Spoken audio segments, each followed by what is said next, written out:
Assalamualaikum warahmatullahi wabarakatuh. Selamat pagi teman-teman peserta Salam Kampus 2021. Yang saya hormati Kak Bintang Maulana Siddiq Eskom dan Kak Aril Sujana Eskom selaku pembicara.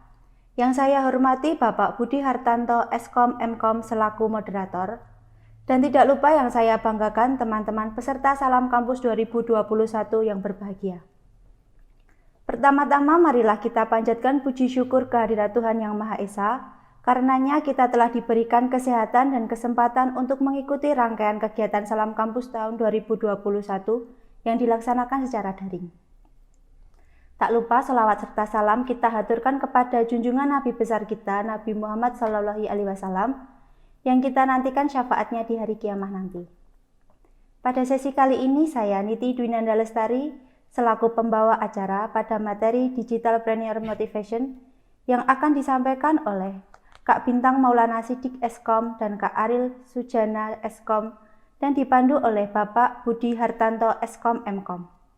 Selanjutnya, untuk mempersingkat waktu, saya persilakan Bapak Budi Hartanto Eskom Mkom untuk memandu jalannya sesi materi kali ini.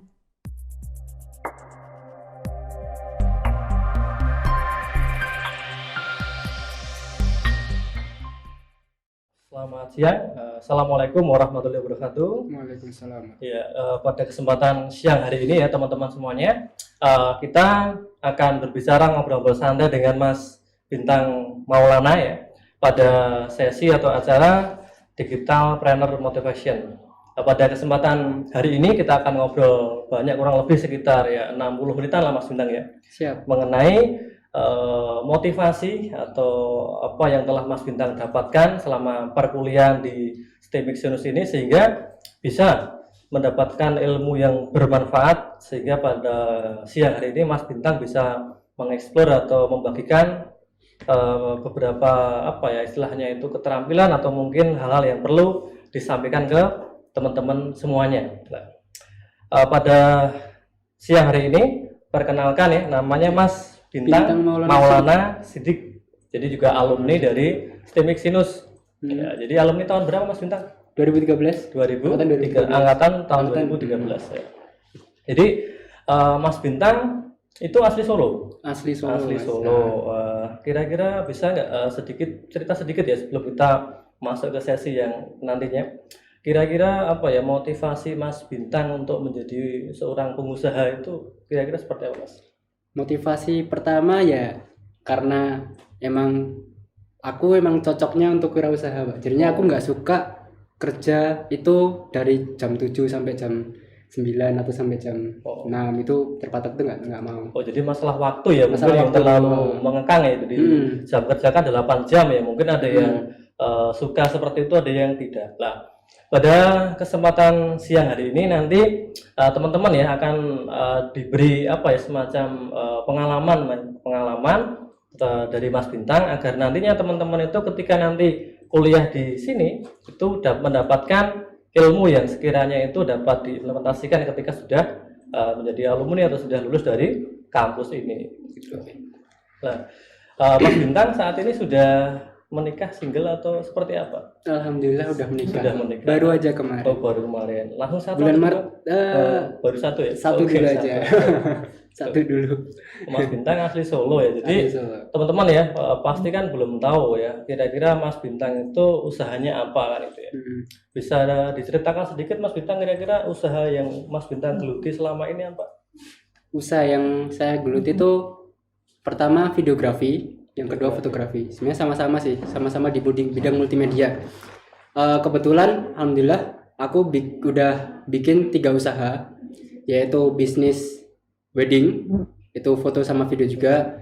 Kemudian studio namanya, studio pertama itu namanya Lumiere Studio, studio yang kedua namanya Terima Jadi Studio.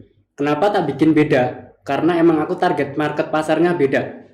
Jadi kalau tak bikin sama, otomatis nanti marketnya sama. Kalau tak bikin beda namanya, aku bisa, oh ini target yang lebih besar nih, biar orang-orang yang punya cuan banyak, yang gede itu bisa masuk ke sini. Kalau yang sini itu biasanya untuk yang menengah ke bawah.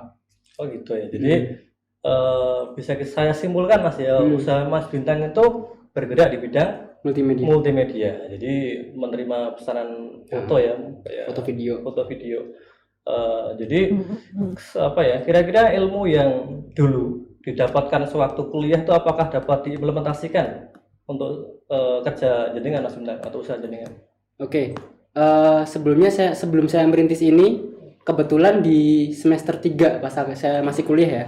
Semester 3 itu ada mata kuliah yang namanya multimedia lanjut. Nah, multimedia lanjut itu diampu sama beliau Pak Paulus Harsadi.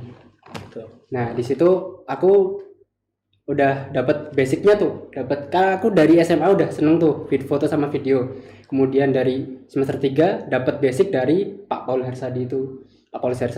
Kemudian dari situ aku udah, oh ini aku cocok nih di bidang multimedia nih gitu kan. Habis itu aku belajar otodidak, belajar sama komunitas di Solo, komunitas wedding itu juga belajar sama mereka juga. Kemudian dari situ aku bikin video bebas lah, video-video main, video-video traveling, kemudian video-video produk kayak gitu. Habis itu baru aku komersilkan. Setelah aku dapat portofolio tuh, bikin portofolio yang bisa dikomersilkan, baru aku menaruh budget di situ. Gitu ya. Jadi mata kuliah yang pernah diampu atau dipelajari Mas Bintang ya itu dapat diimplementasikan ketika sudah menjadi pengusaha seperti ini ya. Oke. Mas Bintang, kira-kira apakah hanya mata kuliah itu yang Mas Bintang rasakan untuk bisa menjadi seorang pengusaha seperti pada hari ini, untuk kali ini? Pasti kan banyak mata kuliah kan ya yang mendukung itu. Ini sebenarnya buat teman-teman juga deh. Kalau kita fokus sama satu bidang dan mempelajarinya itu serius, itu kita bakal sukses di bidang itu juga, yang kita sukai gitu loh. Kalau aku di Sinus, jujur aku nggak bisa semuanya kecuali multimedia.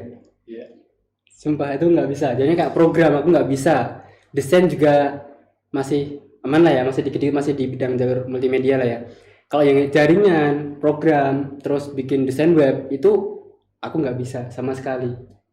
Coding itu nggak bisa.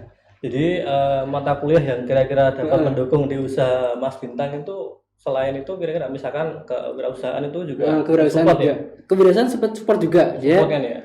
Nah, dari situ aku belajar cara gimana marketing. Iya, marketing. Marketingnya dari situ juga. Terus qadarullah dari beliau Pak Bambang juga yang dulu mengampu di kewirausahaan, itu beliau merelasikan saya untuk mengajar di SMA Al Abidin. Oh gitu. Jadi dari beliau kan di Sinus tuh enaknya gini Pak, kalau kita berbeda dari teman-teman yang lain otomatis kita menonjol. Di Sinus itu semuanya programmer, semuanya adalah suka coding, suka web, yang lainnya. Ya di situ saya yang sendiri tuh sama teman 2 orang sih yang suka multimedia. Otomatis saya naik. Peluang di situ ya. Peluangnya banyak banget, soalnya nggak ada yang suka di situ. Aku sendiri sama 2 orang temanku itu kan naik di situ, otomatis pada kenal, terus dosen-dosen juga pada kenal semua. Kemudian kemudian qadarullah Pak Bambang beliau langsung merelasikan saya untuk ngajar multimedia di SMA Al Abidin. Jadi dari situ juga mensupport untuk usaha Mas Bintang ya. Yes. Tadi kan Mas Bintang bicara marketing, karena marketing itu kan penting sekali ya. Juga untuk teman-teman semuanya biar nanti teman-teman tuh juga tahu toh. Mas Bintang dalam menggeluti usahanya itu kira-kira teknik atau strategi untuk pemasarannya seperti apa Mas? Biar nanti diketahui oleh orang umum lah. Kira-kira seperti apa yang Mas Bintang lakukan? Oke. Pertama, jangan malu untuk berkarya dulu. Pertama, jadi berkarya dulu. Pertama, jadi harus bikin konten yang banyak dulu. Konten yang banyak, terus kita bikin hunting tuh Pak. Jadi gini, kan aku suka foto sama video. Ada temen yang mau nikah tuh, tak foto tak foto aja gratis gitu. Aku buat portofolio dulu dari itu kan. Aku punya portfolio, kemudian ada temen lagi, kemarin kamu fotonya dari siapa? Dari Mas Bintang. Nah itu aku baru ngasih budget, tapi budgetnya under dulu, masih biasa, masih murah dulu. Kemudian aku banyak dapat portfolio banyak, aku kumpulin jadi yang bisa dilihat lah ya dari portfolio gitu ya. Kemudian baru aku kasih budget, budgetku segini. Itu. Ada lagi Mas? Marketing lagi ya? Selain itu aku juga sering endorse. Endorse juga. Jadinya kan aku habis wedding kan, habis wedding aku ada dana tuh, aku bikin studio, tak dekor, kemudian aku bikin gratis dulu buat teman-teman, buat teman-teman tak endorse semua, tak foto gratis nih, gini, nanti diupload sama dipromoin di tanggal ini ya, di bom di situ. Kita target marketnya segini, nanti tanggal segini kita launching gitu, tak gituin sama teman-teman, mereka pada mau. Ya udah, mereka tak fotoin gratis semua, aku udah punya portfolio juga di studio, habis itu baru tak share pas hari itu juga. Jadi ditentukan. Strategi marketingnya juga kalau orang Jawa bilang tuh ketok tular juga masuk ya Mas ya. Bener banget. Pernah nggak Mas Bintang itu misalkan ya dari segi marketing juga menggunakan teknik, misalkan kalau sekarang kan pakai Google Ads atau pakai FB Ads atau yang sejenisnya, pernah nggak Mas Bintang? Pernah, sering. Pernah ya? Sering. Itu sangat sangat berpengaruh terhadap penawaran. Berpengaruh ya? Sebenarnya gini Pak, yang berpengaruh kan kalau aku bisnisnya di lingkup Solo ya, lebih ke efektifnya lebih ke paid promote ke kayak Solo diskon. Oh gitu. Solo diskon, terus ke agenda Solo atau endorse yang lain. Tapi aku juga ke IG Ads juga. Aku lebih ke pasar yang wedding juga, jadinya memang ada orang Jogja yang mau ke Solo, ternyata dia bingung ada fotografer atau videografer lah, aku mainnya di situ. Dia lebih nyebar pakai IG Ads. Oh, tadi kan kita marketing udah ya. Buat teman-teman ya, sebelum kita lanjutkan ya. Jadi nanti ketika kalau teman-teman tuh kuliah di Sinus, nanti teman-teman tuh harus mempunyai keunggulan yang kompetitif. Jadi pengen fokusnya itu di mana? Misalkan seperti Mas Bintang ya di multimedia. Nanti ketika ada mata kuliah multimedia harus yang sungguh-sungguh Mas ya, biar nanti ketika sudah lulus dapat manfaatnya dan bisa menjadi pengusaha. Misalkan lagi ada yang suka coding atau programming, ya udah itu digeluti aja. Ketika sudah lulus ya dirikan software atau yang lainnya gitu. Mas Bintang kan bisa dikatakan seorang pengusaha ya, pengusaha. Itu mulai dari tahun? Aku mulai di tahun 2017 kayaknya Pak. 2016. Oh, gitu. Aku semester 5 sekitar 4 tahunan ya, 4 semester tahun. 5. Semester 6 lah, semester 6. Kalau pengusaha kan perlu aset Mas ya, aset. Kira-kira Mas Bintang itu kan perlu aset itu. Aset yang Mas Bintang dapatkan itu apakah langsung kita beli banyak, kita beli mahal, atau seperti apa? Bisa dibagikan ke teman-teman yang lain tuh. Di sini dulu aku nggak punya kamera sama sekali. Nggak punya kamera. Pertama semester 3 itu aku nggak punya kamera sama sekali. Aku kan pinjem. Iya, pinjem dulu, kemudian aku hunting kan foto-foto gitu. Aku masih sama temanku pinjam. Nah kemudian dari situ aku kan dapat punya portfolio itu. Aku sewa dulu. Sewa alat dulu, sewa. Kemudian aku bisa beli 1 kamera. Harganya berapa tuh? Harganya dulu 1,5 kayaknya. 1,5 kamera kecil, Gcam namanya. Masih itu dulu. Kemudian aku dapat peluang dari situ tak rentalin Pak. Dulu Solo Gcam itu belum ada, masih adanya Jakarta. Oh gitu. Yang Solo masih ada dulu GoPro. GoPro ya. Tahun berapa ya aku lupa, kayaknya semester 6 atau semester 7 gitu, aku masih agak lupa sih. Semester 6 kayaknya Pak. Itu Gcam ya namanya, itu masih jarang banget di Solo. Jadi tak rentalin di situ sampai beranak sampai aku punya 3 Gcam. 1 GoPro Hero 3 yang black sama 1 GoPro Hero 4. Sama kamera DSLR 3. Dari usaha rental doang. Rental dulu ya. Dari rental dulu. Kemudian menuju ke fotografi. Dari rental kemudian ada juga Pak. Hal buruknya juga kamera rusak. Terus hilang di gondol orang gitu kan ya. Pernah 2 kali malahan. 2 kali hilang di gondol orang. Terus pada hancur-hancuran harga juga. Harganya harusnya 100 jadi cuma 50 gitu kan. Terus aku inisiatif, ya udah kayaknya rental udah nggak jalan nih, harus jasa nih gitu. Tak jual semua, aku fokus sama 1 kamera yang harganya lumayan gitu. Jadi ya dalam merintis usaha tuh nggak mesti mulus terus ya, pasti ada pasang, ada turunnya juga. Ada turunnya juga. Oke. Mas Bintang tadi kan lupa ya, biar teman-teman yang lain juga tahu bahwa Mas Bintang itu beneran seorang pengusaha kan, juga punya akun media sosial ya. Nanti coba bisa disampaikan ke teman-teman yang ada di rumah itu. Oke. Akun usahaku yang pertama kali yaitu Nafriti Video Box. Itu bisa di Instagram dicek aja, nafriti.videobox. Yang kedua itu Lumiere Studios. Itu IG semua ya? Itu IG semua sih. IG semua. Lumiere Studios itu yang studio yang market pasarnya itu menengah ke bawah. Kemudian yang aku bikin lagi yang baru kemarin rilis Pak, itu namanya Terima Jadi Studio. Iya, ya, jadi nanti teman-teman bisa dilihat di link di bawah ini ya, nanti bisa dicek aja nanti untuk akun Mas Bintang Instagram semua. Ya, siapa tahu nanti ada yang berminat juga Mas ya untuk bisa yang mau foto studio ya, atau yang mau nikah bisa. Iya. Siap. Oke, Mas Bintang, tadi kan bisa aset sudah kan ya, aset. Kira-kira Mas Bintang, aset yang Mas Bintang punya saat ini sampai saat ini kalau dikeruskan tuh berapa rupiah? Itu kan pasti mahal-mahal ya untuk membuat videografi seperti itu ya. Ya, mau dirinciin atau gimana Pak? Ya, globalnya aja lah, boleh, biar teman-teman juga tahu. Tak rinciin dulu ya. PC 15. PC ya, PC-nya speknya apa? Ini kan kebetulan orang komputer semuanya. Ryzen 5. Aku nggak pinter PC sih Pak. Aku rakitnya dibantuin temen. Oh gitu. Jadinya aku nganggarin duit segini. Ki piye caranya dapat editing yang bagus gitu. Ryzen 5 generasi baru. Generasi aku lupa generasi berapa. Terus SSD M2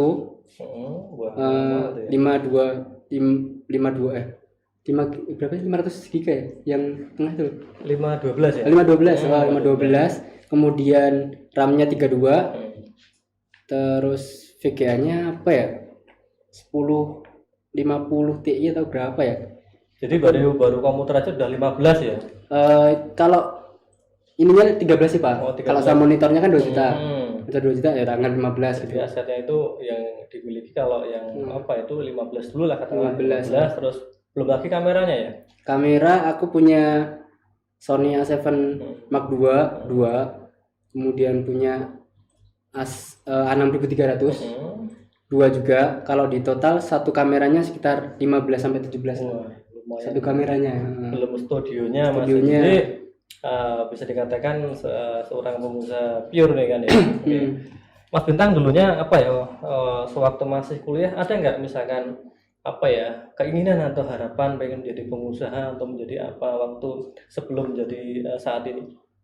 Dulunya kan belum. Misalkan semester 1 atau SMA atau enggak. Dulu pas semester 1 aku pengennya jadi programmer Pak. Jadi programmer ya. Jadi pokoknya jadi pegawai lah. Ya, nah itu kan.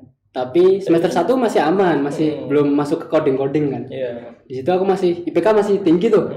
Masih tinggi. Terus masuk semester 3, semester 4 itu udah mulai kok susah ya kayak gini ya gitu. Oh gitu. Jadi codingnya aku emang lemah di bagian coding, tapi aku dapat di multimedianya itu kan. Jadi teman-teman gini ya. Besok itu ketika teman-teman sudah kuliah di sinus ya, di komputer entah itu informatika atau SI atau yang lainnya juga pasti akan mendapatkan ilmu atau mata kuliah mengenai coding. Mas Bintang ya, kita berbicara aset ya, karena kan pengusaha pasti kan punya aset Mas ya. Jadi Mas Bintang itu aset yang dimiliki itu apa? Itu mulainya pengadaan itu kapan, belinya kapan, terus yang dibutuhkan itu apa? Mungkin Mas Bintang bisa share ke teman-teman yang ada di rumah. Aset yang dimiliki sekarang itu ya Pak? Iya, aset yang dimiliki sekarang itu PC ya bisa dibilang 15 juta lah. 15 juta. Monitor sama itu CPU-nya.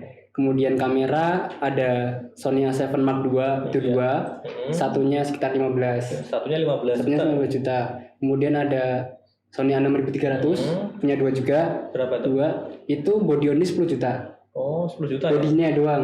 Itu lensanya aku ada 2. 40 ya. Harga 6 juta sama harga 3 juta. Ya totalnya itu baru itunya Pak, belum alat-alat yang buat yang lain ya. Glad cam. Gitu. Terus slider gitu. Kalau glad cam dulu aku beli 7. Terus slider itu beli 2,5. Tripod ya, kalau tripod murah sih, cuman 500.000 doang. Jadi sama baterai dimiliki sekitar puluhan ya. Ya bahkan sampai ratusan belum ya. Kalau puluhan udah sih Pak, tapi kalau ratusan mungkin sama sama studionya kali ya. Kalau sama studionya mungkin bisa di padahal dulu model awalnya baru 1,5 juta. 1,5 juta. Dari kamera satu juga buat teman-teman yang ada di rumah. Dari yang nggak punya apa-apa harus bisa beli aset untuk mendukung usahanya seperti Mas Bintang ini. Oke Mas Bintang, di sini kita berbicara masalah income ya, pendapatan. Boleh lah biar share ke teman-teman biar lebih menarik juga bahwasanya pengusaha itu income-nya lebih besar kan gitu kan ya, daripada Insya Allah, yang ya. lainnya. Bisa Seperti jadi. itu kan juga ada naik turun. Coba Mas Bintang, kira-kira income yang didapatkan selama Mas Bintang jadi pengusaha itu seperti apa, bisa diceritakan ke teman-teman ya?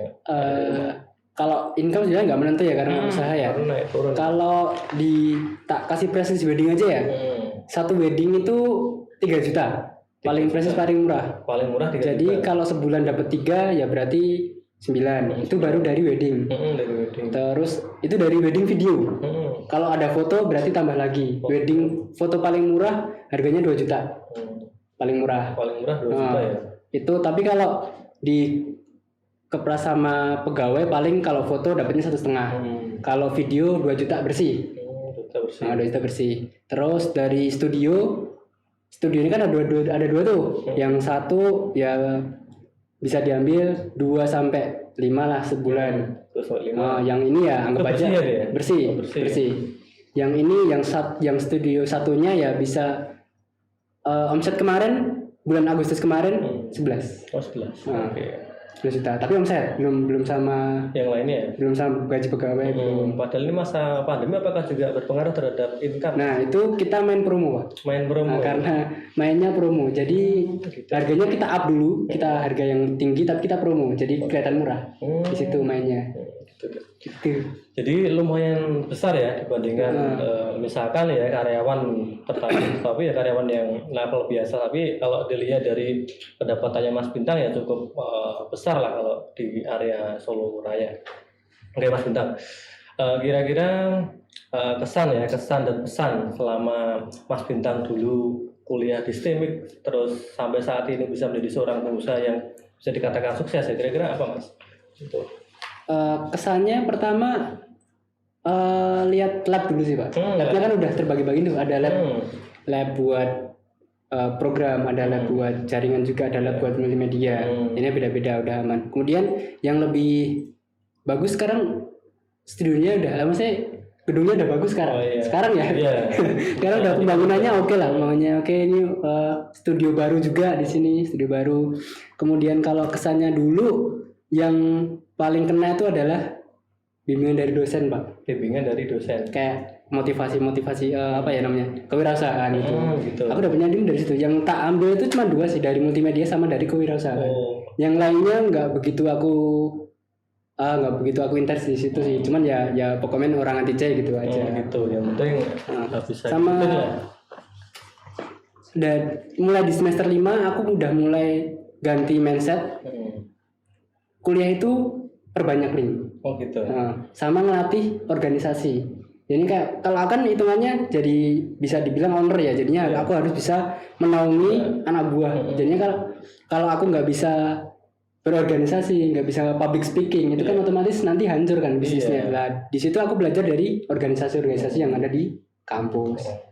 Jadi buat teman-teman ya, ini pengalaman juga dari Mas Bintang. Jadi besok itu misalkan kalau teman-teman udah kuliah kan, ya itu perbanyak link ya atau teman ya, relasi lah. Tujuannya untuk apa ya? Untuk memperbanyak apa ya teman-teman kita. Kalau kita punya usaha apa, biar marketingnya kan juga bagus. Terus yang kedua tadi bisa berorganisasi kan ya. Nah itu juga penting kalau di kampus bisa dikatakan ikut apa UKM Mas. UKM ya? Bener. Ya ikut UKM silakan, nanti bisa public speakingnya bagus itu ada nilai plus. Iya bisa berorganisasi gitu. Ilmu tadi kan udah kita singgung ya, ilmu yang didapatkan selama kuliah di Sinus ya, ada multimedia, ada kewirausahaan. Berbicara Mas, ilmu yang apa ya menurut Mas Bintang sendiri yang dirasa sangat sulit waktu kuliah itu apa kira-kira?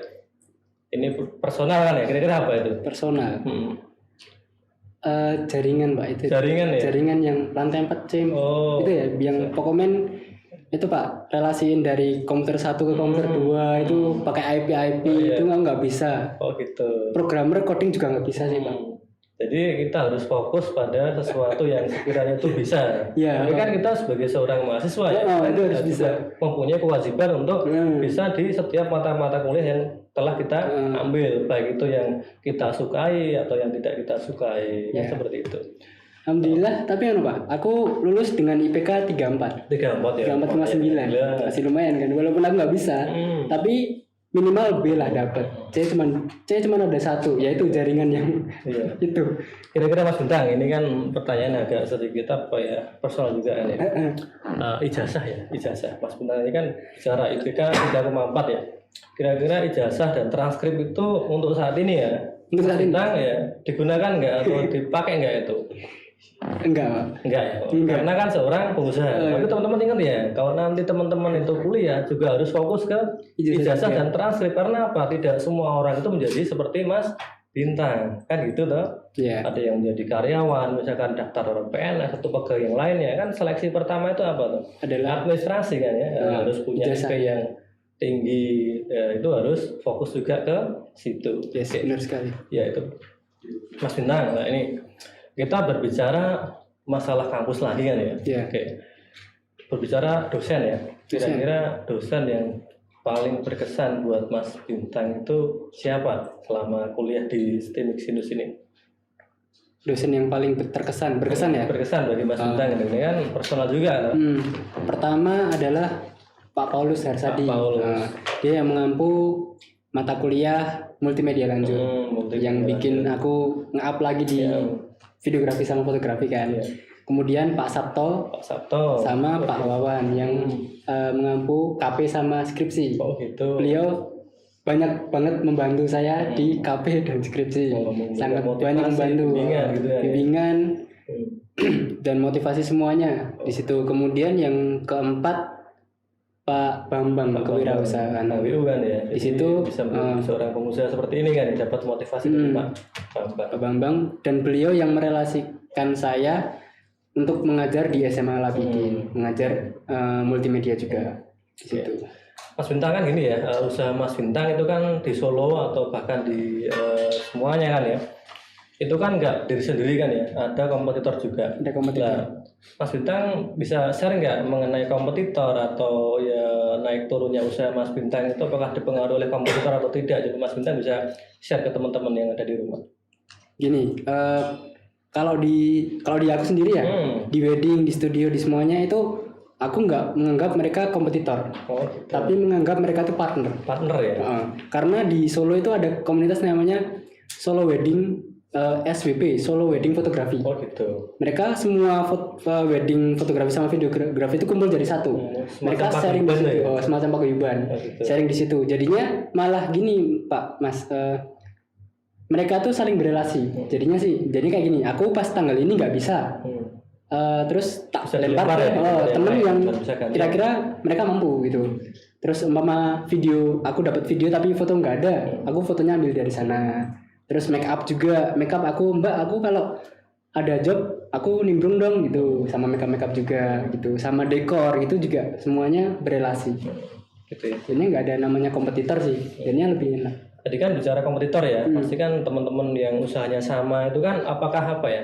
Ada semacam standarisasi, misalkan harga itu minimal seperti ini tuh ada nggak di komunitasnya Mas Bintang itu? Kalau di komunitas sih mereka budget harga emang Ada sendiri-sendiri ya. standar, sendiri. Tapi ada standarnya juga di Solo tuh minim segini. Oh harus ada minimalnya ya? Ya apa ya? Standarnya lah, minimal Standarnya. segini bener. Kalau kita lebih Lebih bawah lagi kan? lebih bawah lagi kadang-kadang malah mereka bukan circle kita. Jadinya ada yang pemain baru tuh, mereka hancurin harga gitu. Biasanya pemain baru. Gitu. Anak-anak kuliah yang baru gitu biasanya kan ya kayak aku tadi yang pertama kan. Itu Yang bikin penting harga ya, yang dapat murah uang dulu, ya. habis itu punya portfolio baru ngap lagi. Nah, mungkin kayak gitu. Kalau di SWP itu mereka punya pasar sendiri, Mas. Jadinya ada yang satu wedding tuh 15 juta sekali wedding. Mahal ya? Mereka pasarnya emang Chinese, emang glamour gitu. Kalau aku kan emang menengah ya, yang 3 jutaan ya. Ada juga yang 5 juta per paket gitu ada. Jadinya emang tergantung market mereka.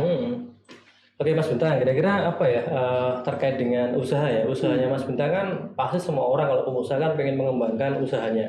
Kira-kira harapannya Mas Bintang untuk usahanya itu seperti apa? Khususnya itu mau dikembangkan seperti apa atau ekspansi ke luar kota atau seperti apa? Kalau aku pengennya sih sederhana sih Pak, bisa autopilot. Autopilot. Autopilot aja jadinya aku di Digitalnya rumah. seperti apa tuh? Autopilot itu jadinya aku udah punya karyawan, aku udah punya sistem, aku udah punya sistem pengajian lah ya, organisasi manajemennya kayak gini tinggal duduk di rumah monitor, oh ini kayak gini, yang kurang kayak gini, oh kita push yang ini dulu, Oh gitu. kita push yang ini, oh ini Tapi juga ada langkah ke sana pasti. udah ada ya? kita sekarang baru bikin sistemnya sama manajemennya Pak, sama tim kita. Kalau boleh tahu Mas, untuk apa ya, karyawan atau pegawai yang saat ini join ke Mas Bintang itu ada berapa? Ini kan punya 3 brand tadi kan ya. Kalau di wedding aku nggak menyebutnya pegawai sih Pak, tapi tim Partner ya. partner. Jadi kalau tahu sebut pegawai kan ya Pak kurang etis gitu ya. Misalnya kan kita kerja bareng. Itu kalau di wedding ada 2, sama aku 3 berarti 4. Kemudian di studio yang Lumiere 2 tim. Terus yang terima jadi ada 4. Jadi ya punya teman ya atau partner yang banyak juga kan. Gini Mas, kita kan di kampus ya, di kampus itu kan ada kerja praktek ya atau KP lah istilahnya. Kira-kira boleh nggak teman-teman nanti ya yang mau KP di tempatnya Mas Bintang itu apa diperbolehkan atau seperti apa, atau malah di welcome atau seperti apa juga? Sangat boleh Pak. Sangat boleh. Ya? Ini aja udah ada yang magang di. Udah ada yang tapi diterima jadi. Anak MMDC Jogja. Oh tuh. Multimedia Jogja, dia magang di terima jadi. Kalau yang dari sini belum ada? Dari sini belum ada. Belum ada ya. Untuk teman-teman semuanya kan ya, besok kalau sudah waktunya KP monggo bisa ke tempatnya Mas Bintang sharing ilmu kan ya di lapangan pekerjaan seperti yang boleh ceritakan tadi. Oke Mas Bintang, apa ya, kompetitor itu kan juga sangat berpengaruh ya terhadap usaha kan ya. Yes. Kita tuh di situ tuh harus apa ya, harus apa istilahnya itu kita tuh harus berbaik-baik ke situ, atau kita tuh bersaing secara sehat atau seperti apa Mas? Ya itu tadi Pak, kalau kompetitor kan aku bilangnya mereka itu partner bukan kompetitor ya? Karena kita punya paguyuban. Jadinya semua wedding Solo itu punya paguyuban, sharing di situ. Terus ya kadang-kadang kalau ada job ya bagi-bagi. Betul. Kan nggak semua job bisa diambil sendiri Pak. Iya. Jadi kalau satu hari ini udah full, mesti lempar ke sini gitu. Nah gini ya, untuk saat ini kan eranya trending apa ya, istilahnya itu YouTuber ya. YouTube sama TikTok. Itu. Mas Bintang nggak mengarah ke usaha ke situ. Misalkan kan sering apa trip atau bikin video-video kan bisa di posting di situ atau dipublish di situ, mendapatkan uang dari situ ya. AdSense kan seperti itu. Belum. Sebenarnya dulu pernah Pak, tapi pernah kebanet jadi males. Ya sekarang kan aturan itu juga sangat ketat sekali kan ya. Kalau nggak salah sih harus 1.000 subscribe. Ya sekarang kan harus 1.000 subscribe berapa gitu. Waduh, jam sangat sulit untuk yang pemula kan ya. Pemula kan sangat sulit. Tapi kan nggak ada apa ya, kalau ada kesempatan bisa ke situ juga atau bisa kan emang kan ya, kalau udah punya perangkat-perangkat yang mendukung untuk membuat video atau film kan bisa ke situ juga. Oke. Harapan Mas Bintang untuk STEM Sinus ini dan untuk mahasiswa baru tentunya itu seperti apa Mas? Motivasi lah untuk motivasi dulu untuk teman-teman calon mahasiswa baru ini.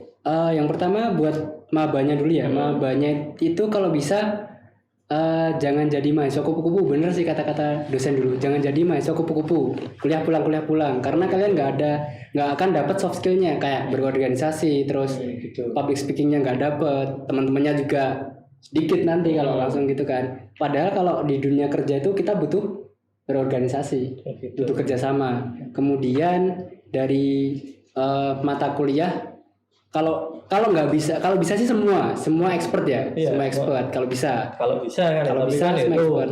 Tapi kan kapasitas sendiri ya. Kalau aku sendiri nggak bisa, aku hanya bisa fokus sama satu mata kuliah doang. Dan itu bisa, kalau kita tekun di situ, kalau kita emang serius di situ, insya Allah kita bakal ada jalan melalui mata kuliah itu tadi. Jadi intinya harus berorganisasi kan ya, itu penting tuh. Terus juga harapannya untuk STEM Sinus untuk ke depan apa tuh? Mungkin melebarkan sayap lagi ya Pak, jadi universitas kali ya. Jadi universitas. Universitas Sinus ya. Amin. Gedungnya dibangun lagi atau beli lahan lagi di mana? Harapan kita semuanya kan sebagai warga STEM Sinus. Bener. Oke ya, tadi kan saya lupa ya mau bertanya kepada Mas Bintang. Tadi kan Mas Bintang tuh fokusnya di multimedia. Kira-kira judul skripsinya dulu apa Mas? Pastinya apa? KP apa? Augmented reality. Kalau KP KP media apa? pembelajaran. Media pembelajaran. Pakainya apa itu? Pakainya dulu flash player. Oh gitu. Jadi Mas Bintang dulu itu Media juga. waktu KP bikin Flash media pembelajaran. pembelajaran kan ya. Ah. Untuk SD atau Untuk SD. untuk SD kan ya? Animasi itu kan ya. Animasi gampang-gampang itu. Oke. Kalau skripsinya pakai apa? Kalau skripsi pakainya Unity 3D. Oh, Blender. Animasi kan ya. Unity 3D. Itu padahal butuh spek PC yang Ya, besar lah itu. itu pakai untuk rendernya itu. Itu Ya. juga include ya. Di situ Mas Bintang juga satu arahan lah. Jadi Masih di skripsi multimedia. terus sudah lulus untuk menjadi pengusaha di bidang multimedia. Oke, teman-teman semuanya. Jadi kita sudah berbicara panjang lebar. Mungkin belum semuanya Mas ya, tapi ini ada sesi untuk tanya jawab ya pada teman-teman yang ada di studio ini. Ya, nanti silahkan teman-teman yang ada di studio bisa mengajukan pertanyaan untuk kepada Mas Bintang dan bisa nanti di-share bareng-bareng. Oke. Baik teman-teman semuanya, kita sudah masuk ke sesi yang untuk tanya jawab ya. Untuk yang di studio ini ada pertanyaan dari teman-teman mahasiswa. Jadi silakan teman-teman mahasiswa yang ingin bertanya kepada Mas Bintang, nanti Mas Bintang bisa sharing atau menjawab pertanyaan dari yang diajukan oleh teman-teman. Monggo saya persilakan. Iya, makasih ya Pak ya. Perkenalkan nama saya Deva. Saya mau mengajukan pertanyaan buat Mas Bintang. Gini Mas, kan jenengan udah kerja di bidang usaha multimedia, videografi. Pasti kan punya banyak ide kan ya, ide nanti mau haruskan usaha yang ini, ngembangkan ini, ambil prewedding yang ini, nanti ide-idenya bagaimana. Nah saya mau tanya, kadang pernah nggak sih Mas Bintang tuh kayak ngalamin selam atau berasa bosen, idenya hilang, kayak gitu pernah nggak sih Mas? Terus sama solusinya apa kira-kira? Masalah ide kan ya, masalah Oke, ide kadang-kadang langsung blank. Blank. Iya. Kira-kira apa Mas? Ngopi atau seperti apa itu? Kalau ide sering hilang, emang sering Ya, Pak. Sering ya. banget hilang. Karena kan Kadang-kadang kalau stuck. sudah berkeluarga kan ya. bosen, no. Itu kan yang dipikir nggak hanya pekerjaan kan. ya. Mikir keluarga juga ya berarti. Kira-kira apa? Bosen iya. Tapi solusinya kalau aku ya seringnya itu biasanya refreshing Mbak.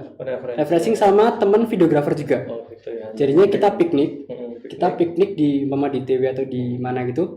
Kita cari footage sebanyak mungkin. Footage itu adalah gambar video. Gambar video. Kita ambil, kita foto, kita ambil gambar-gambar, bebas lah, terserah. Sekalian kita refreshing juga. Gitu. Dari situ kita habis fresh, habis seneng capek gitu. Kita di rumah cari namanya referensi lagi. Oh, referensi yang tadi sudah dicari tadi ya. Tapi dalam bidang traveling.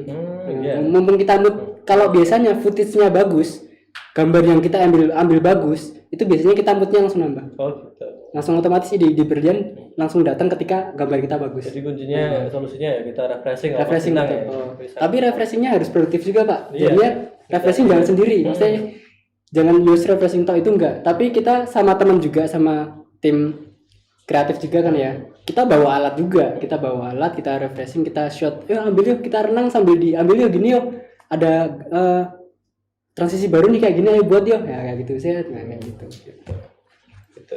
Jadi kuncinya itu ya refreshing tadi Refreshing kan. tetep, Idenya Pak. sudah blank atau hilang ya. Mungkin teman-teman ada yang ditanyakan lagi? Sudah cukup ya? Oke cukup. Oke Mas Bintang. Tadi ya kita sudah berbicara sedikit banyak ya mengenai usahanya Mas Bintang. Nah Mas Bintang, kira-kira proyek Mas Bintang yang bisa dikatakan luar biasa atau besar ya selama karirnya Mas Bintang itu seperti apa proyek yang pernah dibikin? Project dari yang kecil dulu ya. Ya, dari yang kecil paling ulang tahun Ulang gitu. tahun. Wedding juga itu yang biasa. Kalau udah masuk ke company profile itu udah lumayan gede. Lumayan gede ya? Apalagi kalau udah nyangkut sama pemerintahan. Pernah juga ke Pernah. Kalau boleh tahu budgetnya berapa itu Mas? Kalau company profile dulu 25 25 juta itu bikin video ya? video aja. Video aja. Berapa menit? Berapa detik? 10 menit. 10 menit ya? 10 menit itu Lumayan tuh ya.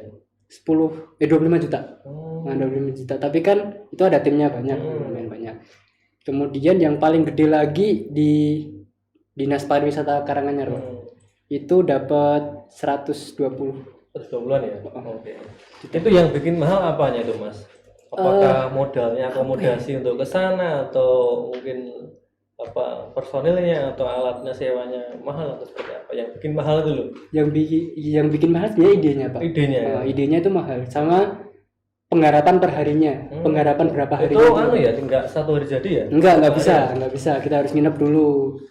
Kalau company profile 3 hari biasanya, 3 hari. 3 hari. Kita yang bikin susah itu bikin itu Pak, pre-productionnya, bikin skenario-nya, bikin storyline-nya, storyboard-nya kayak gimana ya. Yang mahal itu sebenarnya yang situ.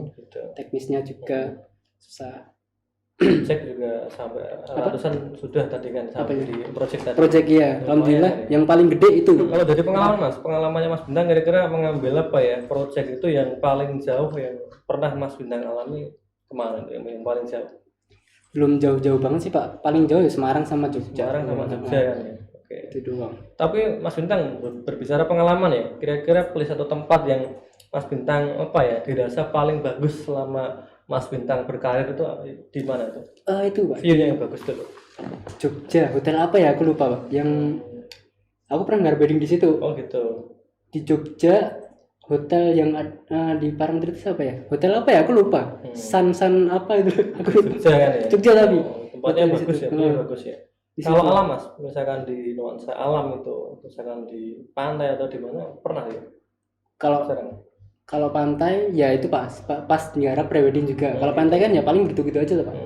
Kalau dinas pariwisata Karanganyar ya pariwisata kayak Karanganyar juga. Paling TW, paling Kemuning kayak gitu. Ya, gitu ya. Jadi tadi project sudah dan pengalaman Mas Bintang selama berkarir kan ya sudah diceritakan. Oke ya teman-teman semuanya. Jadi tadi sudah kita obrolkan mengenai pengalamannya Mas Bintang dari mulai kuliah sampai dengan menjadi seorang pengusaha, dan tadi juga ada proyek-proyek yang sudah digarap dan bahkan sampai ratusan ya. Ini dapat memberikan harapan kami ya, setelah obrolan ini memberikan motivasi bagi teman-teman yang ada di rumah. Jadi ketika nanti teman-teman sudah kuliah real di kampus Teknik Sinus itu harus yang sungguh-sungguh kan gitu Mas Bintang ya. Yes, benar Pak. Harus fokus, kalau suka coding ya main coding, kalau suka seperti Mas Bintang ya multimedia, silahkan fokus ke multimedia. Harapannya ketika sudah lulus tuh punya pegangan yang pasti atau skill atau kompetensi yang dapat rekan-rekan andalkan, yang seperti itu ya. Oke, ini berhubung time atau waktunya sudah hampir selesai ya. Mungkin dari kami saya sendiri dengan Mas Bintang ya mengucapkan terima kasih banyak kepada teman-teman yang sudah melihat tayangan pada siang hari ini. Harapannya nanti dapat memberikan motivasi di bidang usaha digital kan ya, di dunia komputer lah. Itu dapat memberikan motivasi bagi teman-teman yang ada di rumah. Oke. Dari saya cukup sekian. Saya dan Mas Bintang minta maaf apabila ada perkataan yang dirasa itu salah. Akhir kata, Assalamualaikum warahmatullahi wabarakatuh. Selamat siang, sampai jumpa.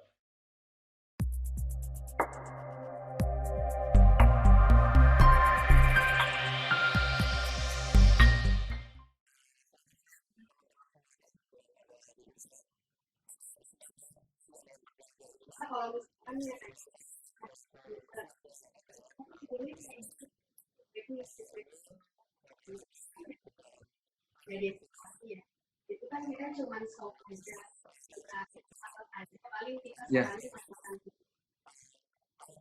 biasanya mereka itu sih Iya benar 2013.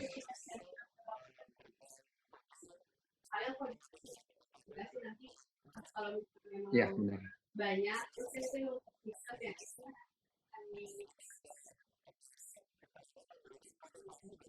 misalkan dia itu bisa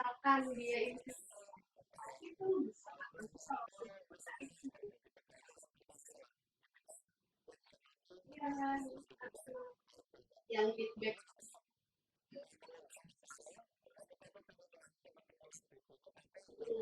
paling kalau emang udah punya hati tuh sellernya misalkan ada yang ngopi ya maaf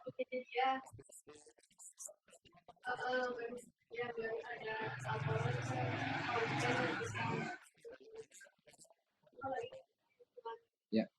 sebelumnya ini makasih ya untuk semua yang telah berkontribusi untuk acara ini, terutama untuk para anggota BEM dan yang lainnya yang udah mengusahakan acara ini.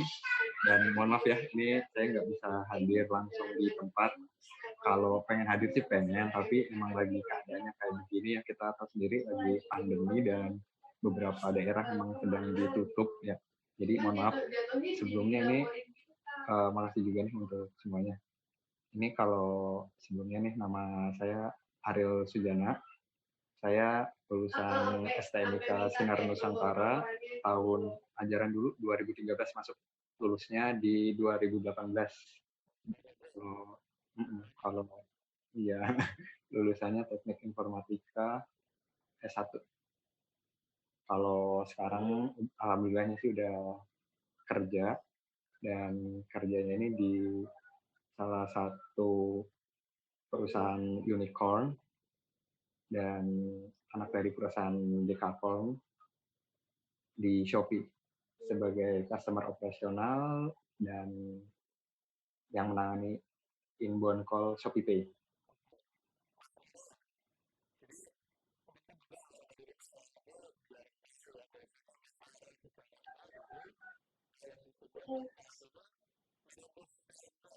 Jadi kayak pengen itu bener-bener udah lama sih. Ya, alhamdulillah. Waktu itu dia pengen ya aku masih belajar masih dia sampai nama saya rumahnya tuh jadi paling Ya. dan sekolah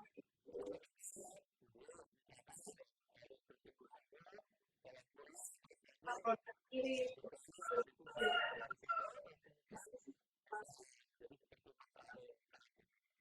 Ya, amin. Ya. cuman dia nggak itu nggak punya dia nggak pernah sama kali itu Ya. Kalau untuk hal tersebut sih, pertama itu harus dirubah dulu mindsetnya. Contohnya kayak gini, kebanyakan orang yang lulus dari STMIK Sinar Nusantara itu mereka kayak ngerasa, wah saya nggak mampu, atau aku nggak mampu, atau gue nggak mampu. Cuman karena lulusannya aja, karena alma mater. Kalau mindsetnya dirubah kayak gini, jangan jadiin STMIK Sinar Nusantara itu sebagai penghambat, tapi ya udah jadiin sinus itu, kalau menurut saya sih lebih ke jangan jadiin sinus sebagai penghalang sih. Buktiin aja kalau lulusan sinus juga ada yang bisa berkarir kayak gitu. Dan jangan takut sama saingan yang lain, karena di sini juga banyak kok saingan-saingan dulu waktu tes itu dari beberapa universitas lain dari luar Jakarta atau luar daerah bersaing. Yang penting kita bisa bersaing dan jangan jadiin sinus sebagai beban, tapi kita buktiin aja kalau kita tuh bisa bawa nama sinus.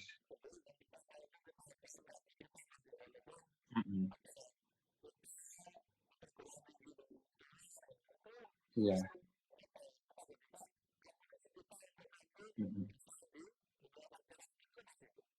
Iya.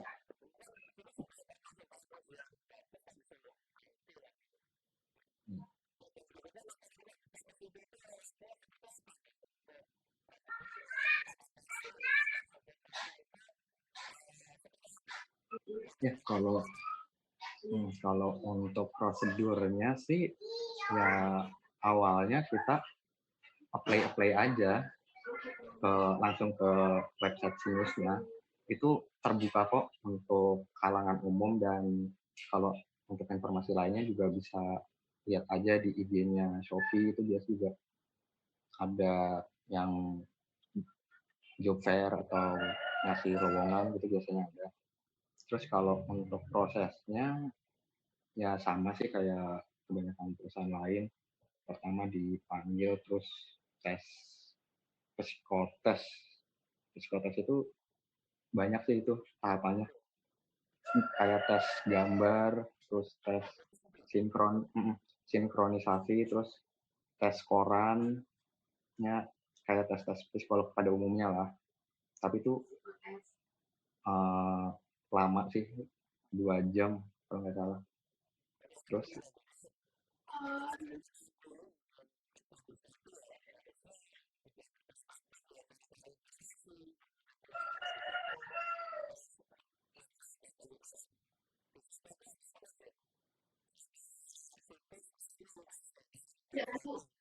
iya ada. Ya sekarang. Hmm.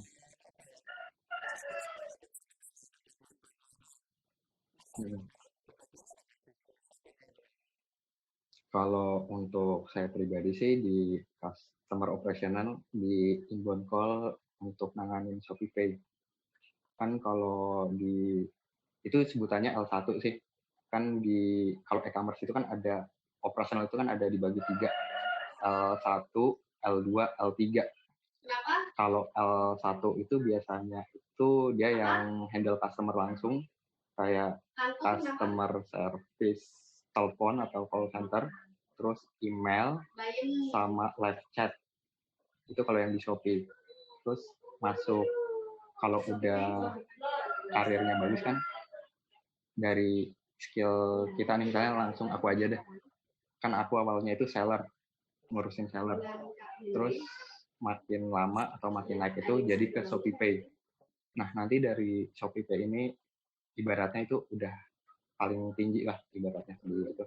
Terus bisa ke L2. Kalau L2 itu sih biasanya itu langsung ke divisi atau departemen yang langsung ngurusin ke customer atau ke pihak ketiga. Contohnya aja kayak divisi L2 logistik. Logistik itu kayak ngurus perpindahan barang dan lain-lain itu urusannya sama logistik jasa kirim. Terus kalau untuk inbound payment gitu kayak pembayaran bank sama pihak bank itu payment. Terus masuk ke produk ada L2 produk. Pokoknya di Shopee itu banyak kok L2-nya. Banyak banget.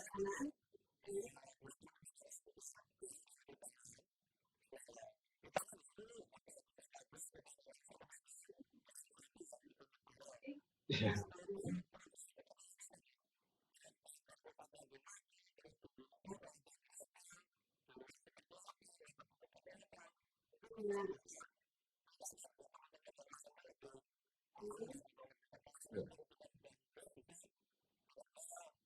Targetnya 2 kali atau Ya. 1 kali? Kalau untuk awalnya sih Shopee ini kan dari Singapura ya. Singapura. Iya. Dia itu anak perusahaan dari Citigroup. Citigroup itu sebuah perusahaan di Singapura. Dia itu udah level Dekakorn.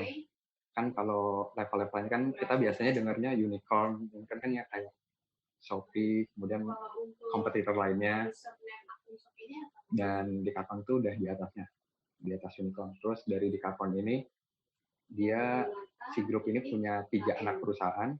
Salah satunya itu di Garena. Tahu kan yang teman-teman yang di game-game itu Garena. Iya, game itu. Iya, itu anak perusahaannya dari si grup. Nah, udah Garena, terus yang kedua Shopee. Shopee itu juga anak perusahaannya dari si grup. Itu udah unicorn juga, sama kayak Garena. Dan yang terakhir itu RP. RP itu kayak pembayaran online untuk kayak ShopeePay. Terus kalau untuk di Indonesia sendiri sih Shopee itu ada 2 untuk yang utamanya. Yang pertama di Jakarta. Di Jakarta ada 2 kantor. Terus yang di Jogja 1. Dan totalnya sih kalau sampai dengan saat ini ada 5.000-an kurang lebih karyawan, dan itu kayaknya bakal tetap nambah sih soalnya, karena ya ketika kompetitor lain ibaratnya susah-susah gara-gara pandemi ini, cuman Shopee doang loh yang bisa survive dan dia nambah karyawan terus.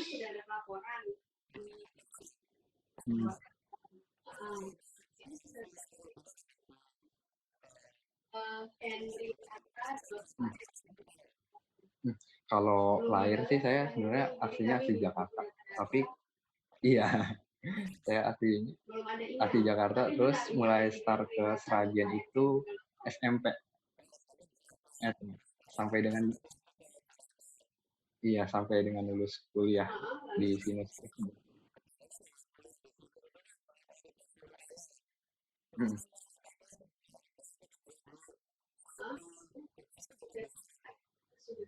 Kalau untuk apply pekerjaan sih jangankan di Jogja, Jakarta aja terbuka kok.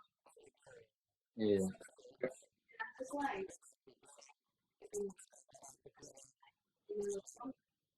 Kalau departemen memang kalau yang Jogja itu cuma L1 dan Belum ada.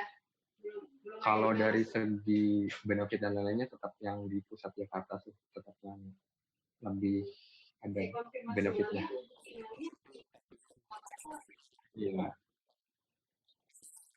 Romeo India. Mano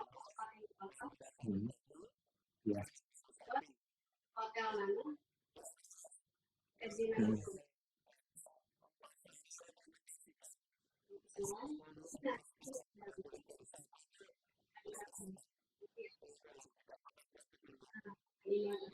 Oh, Nanti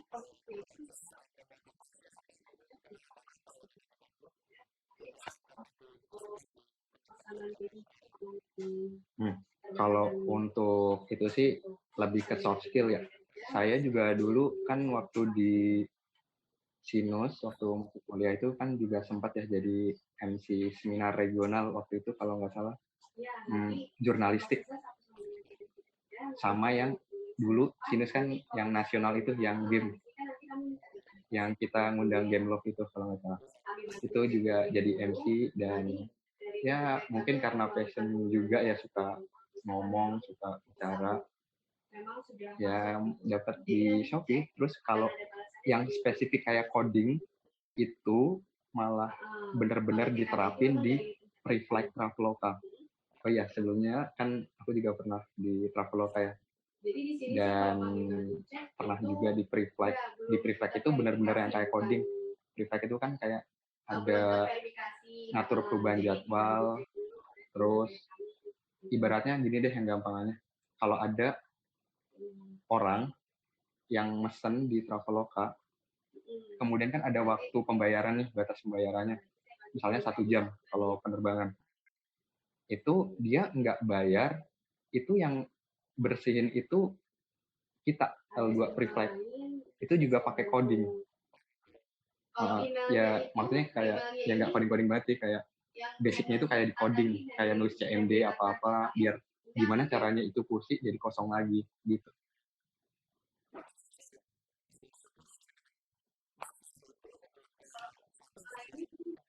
Ya, iya,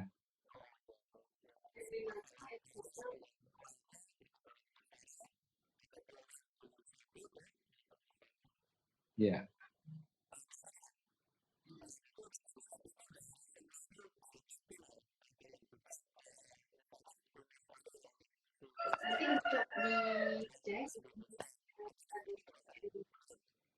Kalau untuk itu sih tergantung juga kan, di Shopee kan banyak ya. Kalian mungkin teman-teman yang emang benar-benar jago coding atau desain mungkin bisa masuk ke divisi yang menurut kalian emang kalian senengin. Kalau kalian suka coding, masuk aja ke programmingnya Shopee ada. Terus kalau kalian suka speak up atau punya ide bagus, bisa masuk ke marketing and business development.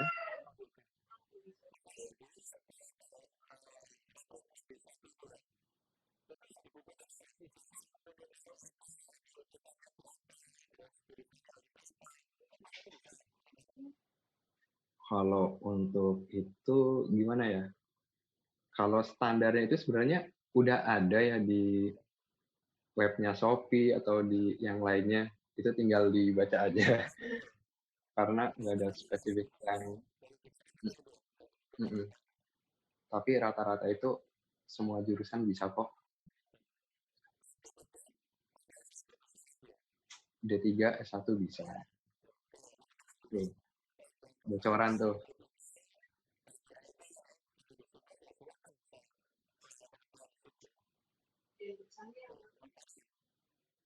Ya. Hmm.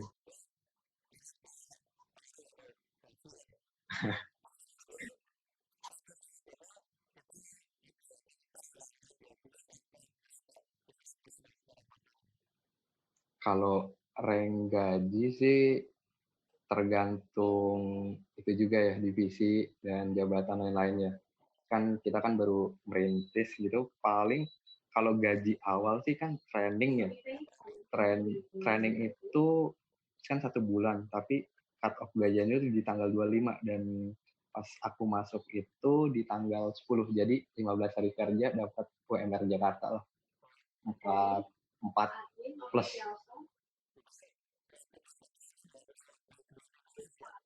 Iya.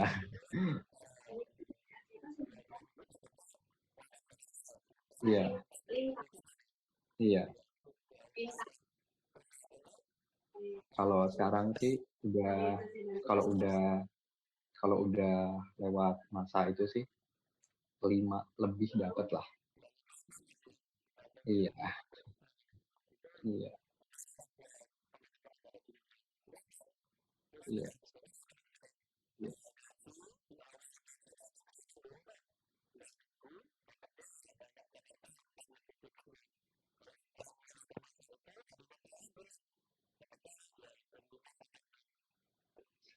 Kalau ya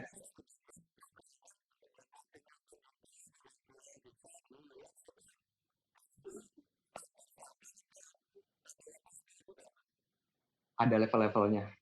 Tapi biasanya sih itu bisa 2 digit nyampe kali. Ya 2 digit lah kalau.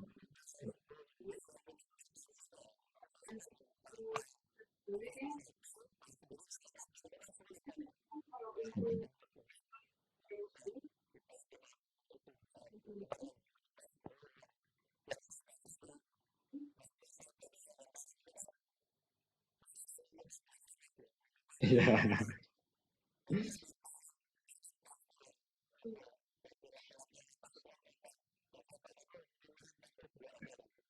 Ya, itu kalau yang atas kalau yang karir baru mulai sih 2 digit lah kalau pengen masuk ke IT-nya. Tapi ya itu, siapin aja untuk keseluruhannya. Kan saingannya nggak cuman kita-kita aja.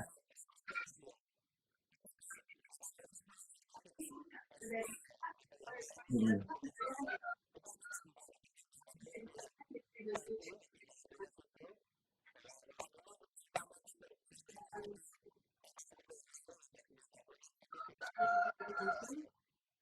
Kan kalau pada dasarnya sertifikat itu kan cuman sebagai salah satu pendukung ya. Karena di Shopee itu benar-benar dites. Jadi kalau bagus, emang kalau punya sertifikat itu bang bagus. Dan itu sebagai nilai tambah juga ya kalau kita pernah mengikuti pelatihan atau tes sesuatu yang benar-benar sesuai dengan yang kita apply. Gitu. Sebagai nilai tambah, sebagai nilai jual. Tapi balik lagi, kalau di situ bakal ada tes juga.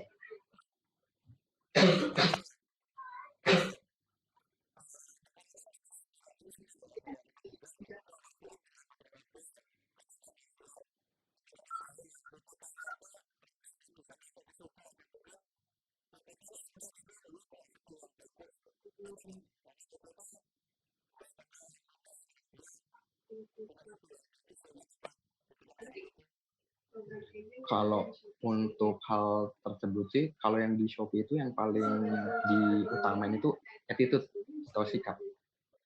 Sikap itu wajib, nggak bisa ditolerir kalau di Shopee. Dan tapi balik lagi ya dites, tetap tes. Buktinya kan lulusan Sinus juga saya bisa. Alhamdulillahnya dapat di situ kan. Iya. Iya, di Shopee itu disiplin, attitude itu udah nomor 1 lah kalau masalah knowledge atau pekerjaannya bisa ngikutin lah.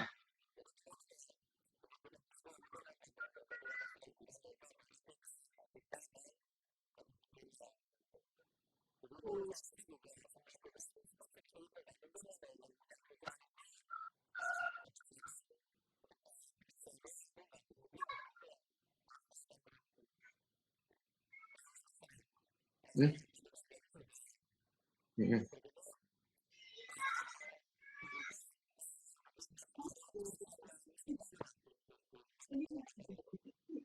Di Shopee yang buat nyaman banyak sebenarnya. Ya kalau orang yang kontrak atau yang kos itu bener-bener kayak surga lah menurutku kalau di Shopee. Soalnya itu bener-bener banyak makanan, banyak banyak snack, kudapan, terus banyak free dong. Iya, tinggal ambil aja. Lu bawa pulang boleh, dulu waktu training juga ambilin aja snack. Bawa ransel beneran, bawain aja snack, kopi, bawa aja kopi masukin tas, cemil di rumah. Terus apalagi ya, ada game banyak sih di setiap lantai. Ada biliar, yang suka main biliar bisa, pingpong ada, terus ya,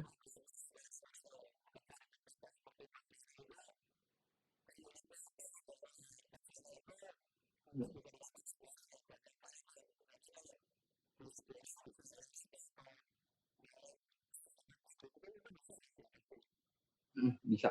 Kalau di sana kan ya kita nggak formal-formal banget ya. Contohnya aja kalau sering lihat di Shopee atau yang e-commerce lain lah, pakai baju aja dia nyantai, pakai kaos, kerja kaosan, udah datang kantor, makan, kerja, pulang, nge-game. Di Shopee juga ada ini sih, di setiap lantainya itu ada PS4. Kalau kalau bosan kerja, suntuk, atau pas pulang nggak ada kerjaan mau ngapain, ya udah duduk aja tiduran. Di setiap lantai itu disediain rest area, jadi di situ bisa nge-game, bisa tiduran, ya terserah mau ngopi, mau ngerokok nggak boleh dalam lantai.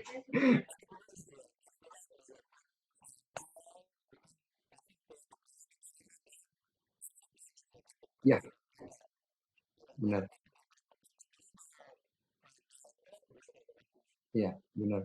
Itu juga itu juga target itu penting sih di Shopee. Kalau setahu aku ya, kan di setiap divisi itu beda-beda nih pencapaian targetnya. Kalau yang di call itu maksimal itu 60 call per hari. Jadi ya udah tangannya harus cepat ngetik. Tuh yang ngoding juga bisa sih, ngoding biasa ngoding terus ngetik cepat, dipakai sih, itu bakal kepake. Karena kalian bisa multitasking dan selesai.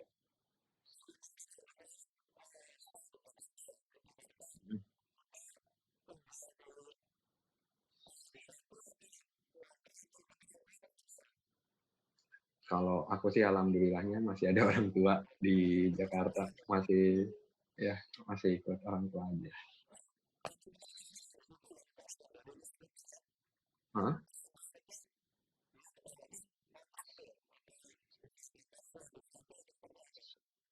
Kalau yang biasanya di luar Jakarta atau dari daerah itu biasanya kan pada ngekos.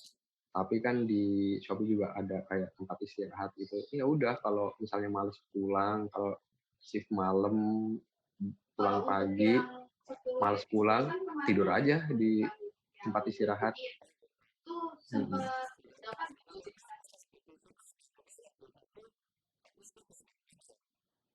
Kalau shiftnya itu sih, kalau yang di bagian aku sih banyak shiftnya. Kalau yang divisi lain sih ada beberapa yang office hour, tapi ada beberapa juga yang shifting juga. Tapi kalau kalau shiftingnya saat ini kan pandemi ya, paling kalau yang bagian aku cuma berapa ya? Jam 6 pagi sampai jam 3 sore, terus jam 7 pagi sampai jam 4 sore, jam 10 pagi sampai jam 6 malam, terus jam 1 siang sampai jam 10 malam, jam 3 sore sampai jam 12 malam, sama yang terakhir yang shift malam jam 10 malam sampai jam 7 pagi. Itu lagi pandemi. Kalau nggak pandemi di kerja di kantor bervariasi lagi malah shiftnya.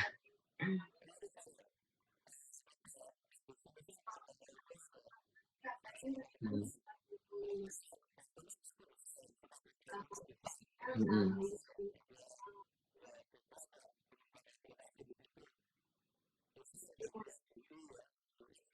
Hmm. Jaringan bisa, di sini juga pakai jaringan, bisa.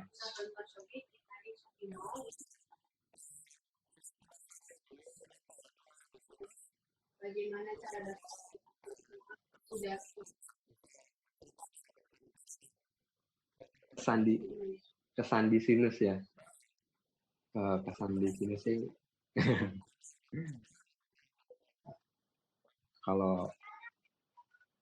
kalau di sinus sih lebih ke pergaulannya, yang dimana untuk dosen-dosennya kan juga kalau hitungannya kan termasuk muda ya. Kalau muda kan kita bisa saling tukar pemikiran kalau lagi ada kuliah atau lagi bimbingan, itu benar-benar masukan dari dosen itu benar-benar membangun kita kok. Karena mungkin dari dosen juga tahu kita itu udah beda generasi. Kita tuh bukan generasi yang lama yang harus dikerasin gitu ya. Tapi kan kita kan makin kayak milenial dan lain-lain tuh. Jadi pengajar yang juga harus mau turun merhatiin atau ngertiin si mahasiswanya. Kan mahasiswanya kan juga butuh berkembang juga.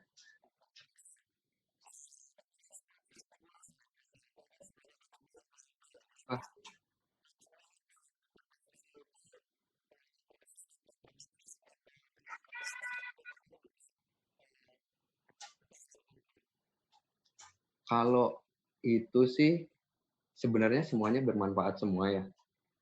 Buktinya juga sedikit-sedikit masih bisa lah untuk desain, coding, dan lain-lainnya. Tapi kalau yang benar-benar berkesan sih, apa ya? Kalau semuanya sih emang gimana ya? Susah sih. Matematika enggak deh. Itu benar-benar meras otak sih. Tapi tergantung orang juga sih, kebetulan aja. Tergantung orang. Kalau lebih ke ini sih, kalau aku lebih ke soft skill. Waktu itu ada kan, kewirausahaan juga ada waktu itu. Itu yang benar-benar harus ngeluarin kreativitas sih. Kan waktu itu kalau nggak salah ada kayak pelajaran kewirausahaan untuk menciptakan, untuk menciptakan atau membuat hal baru. Seenggaknya kalau misalnya kita ingin berwirausaha itu bisa dapat keuntungan lah atau profitnya. Kan kita harus buat yang aneh-aneh atau yang mungkin unik gitu. Nah itu bener, mencari hal unik itu bener-bener menguras otak sebenarnya.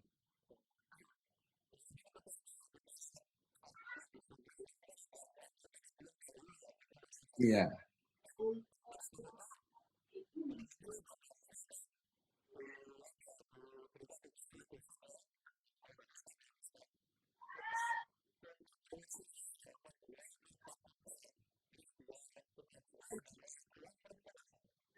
iya,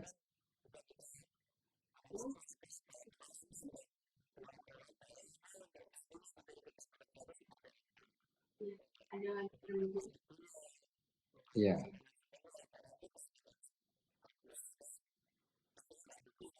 iya, dapat profit harus. Ya,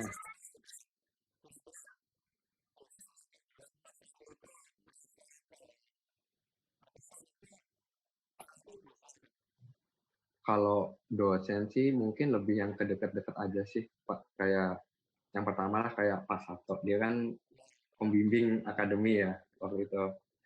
Terus ya sebagai pembimbing akademi kan harus iya, ya Pak Sabto kalau nonton dapat salam ya Pak ya. Ya, terus ke Bu Fitri. Dia itu selaku Bu Fitri, sehat ya Bu ya? Dia selaku pembimbing KP. Iya. Aku bikin sistem informasi sih, TK di pedesaan gitu. Terus siapa lagi? Kalau skripsi, nah ini mungkin spesial lah. Pak Bebas sama Bu Srisis. Iya, Bu Sis tuh deket banget aku sama Bu Sis. Iya. Wow, itu pengujinya itu tuh waktu itu entah kenapa ya, Pak siapa ya? Pak Wawan sama Pak Kus. Nah, tapi beliau berhalangan. Jadi kayak dapat bonus. Iya, yang terus jadi ya merasakan pressure-nya lebih tinggi ya. Kalau diuji langsung sama Pak Wawan. Wah ya, Pak Wawan tuh gimana tuh kabarnya? Salam ya Pak ya. Iya, dia informan itu kalau kita nggak tahu jadwal dan malas melihat jadwal, tanya aja sama Pak Mamo. Pak Mamo tahu deh. Iya. Terus waktu itu diganti sama Bu Retno kalau nggak salah sih. Skripsi.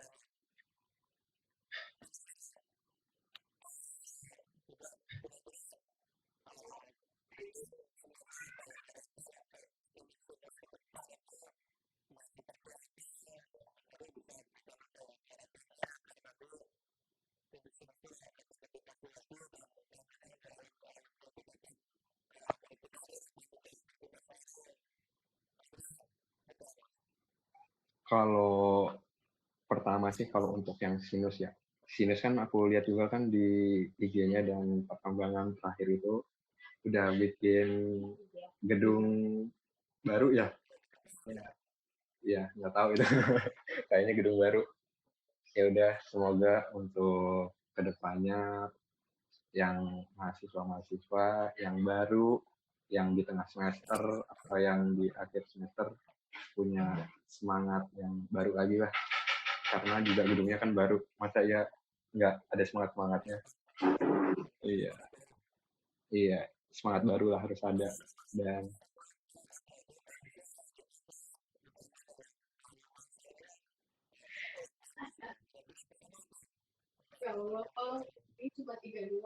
kalau itu ya, kalau pesan dari saya sih ini yang benar-benar harus kalian tanam ya di dalam mindset kalian.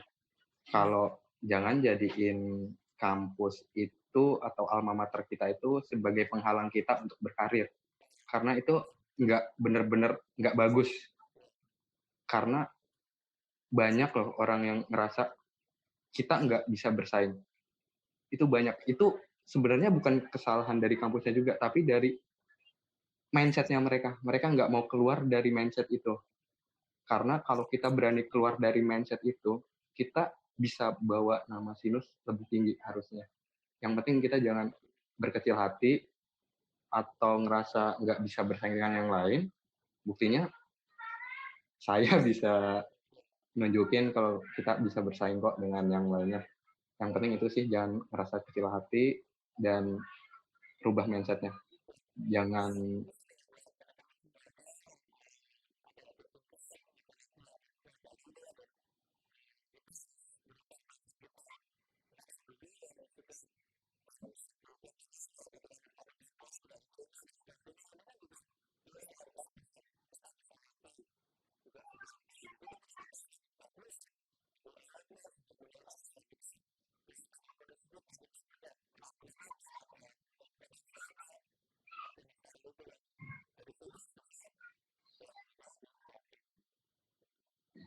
sama.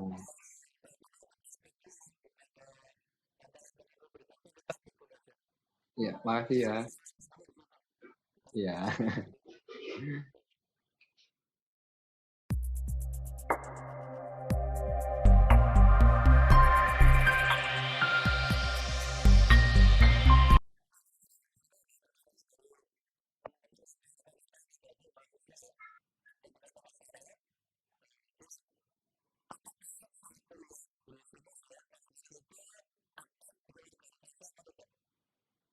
Kalau berorganisasi ya, dulu waktu masih kuliah sempat berorganisasi di CIT. Iya, CIT. Ya, terus dulu kan sempat beberapa kali yang seminar itu ya. Dulu itu sempat jadi MC atau yang acaranya juga. Yang di seminar pertama itu yang jurnalistik, jadi MC-nya juga. Terus yang kedua yang seminar nasional, yang waktu itu Sinus undang Game Love ya kalau nggak salah. Itu aku juga jadi MC-nya.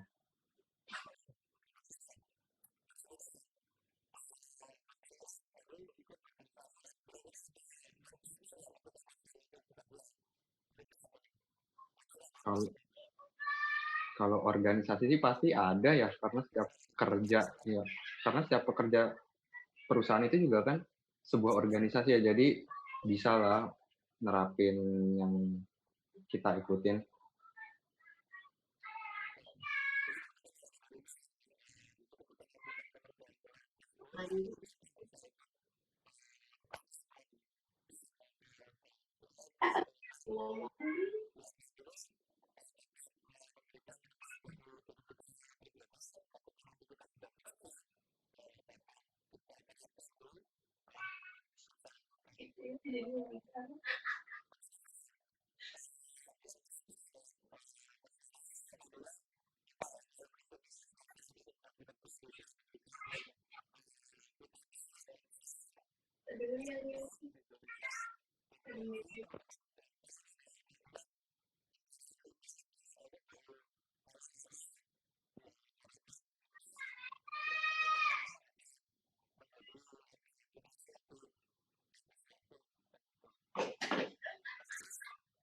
Ya, ya.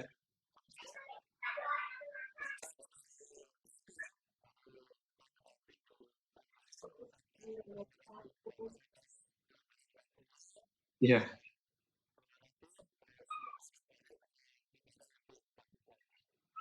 ya, amin.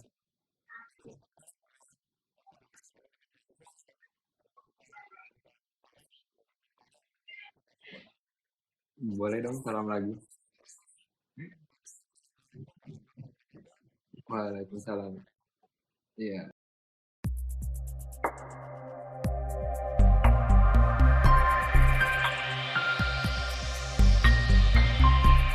Selanjutnya yang saya hormati Kak Komari Sigit Eskom selaku pembicara, dan yang saya hormati Kak Nanang Setioko selaku moderator. Kemudian, untuk mempersingkat waktu, saya persilahkan kepada Kak Nanang Setioko untuk memandu jalannya sesi materi kali ini.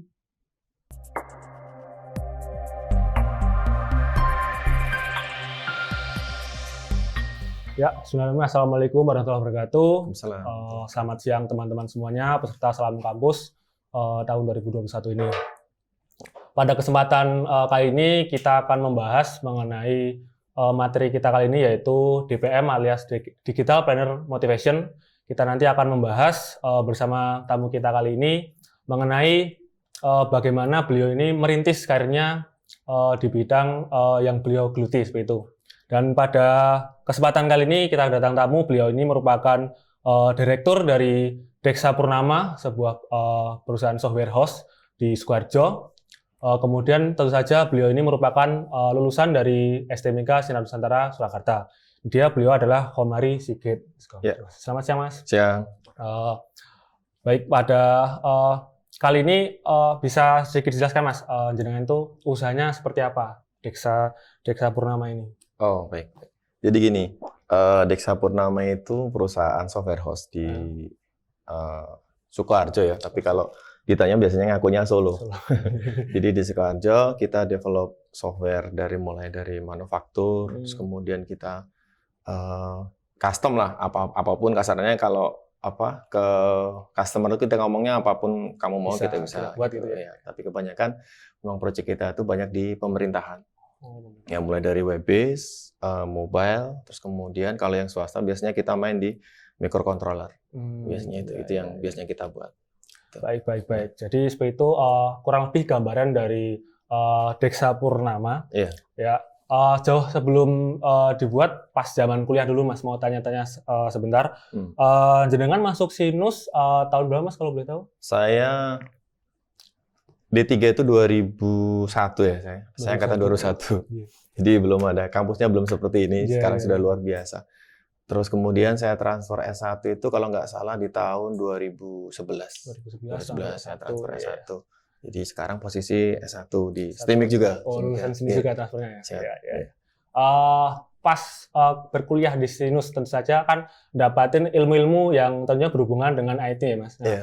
menurut jenengan apa aja sih ilmu-ilmu yang bisa digunakan nantinya yang didapat dari Sinus untuk bekal khususnya untuk berwirausaha sendiri di Iya, bidang iya. IT gitu Mas? Jadi gini, pertama saat saya kalau ada teman-teman yang mau belajar itu yang saya kasih tahu dulu itu pertama mau jadi apa dulu nih? Mau jadi karyawan, mau jadi wira swasta, atau mau jadi PNS. Biasanya pada pengen jadi PNS nih. Iya. Ya, biasanya kan gitu. Itulah, iya. Ya, kalau PNS itu ya kerjaannya nanti gitu-gitu aja. Terus kemudian nanti bisa keluar dari rohnya kita waktu kuliah. Misal kita kuliah komputer, belum tentu nanti kamu lulusan komputer, memang kamu daftarnya komputer, cuma nanti kerjanya belum tentu di Di komputer. bagian itu ya. Ya, kalau wira swasta, kalau karyawan, ya kamu gitu-gitu aja sampai nanti. Kalau wira swasta, nah kita bisa memanfaatkan apa yang kita dapat dari kampus.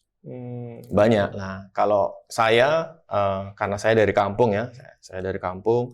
Dulu saya kuliah di sini, nggak tahu kalau sekarang di sini masih ada paket nggak? Paket selama D3 kan biasanya ada tuh bayar satu kali bayar. Iya, iya, paket pembayaran ya. Nah, pembayaran dulu saya pakai itu. Nah, waktu itu orang tua saya ini sedikit cerita aja ya, flashback. Nanti endingnya juga ketemu kok apa yang harus dipelajari sama adik-adik. Iya. Jadi waktu itu orang tua saya nggak punya uang untuk bayar kuliah. Akhirnya dia gadai, sampai saya kuliah pun pinjaman itu belum selesai. Nah, setelah itu kan, setelah lulus kan saya tuh nggak mungkin membebani orang tua lagi untuk bikin usaha. Makanya saya berwira swasta. Nah, wira swastanya apa? Saya bikin software house. Kenapa software house? Karena nggak butuh banyak modal.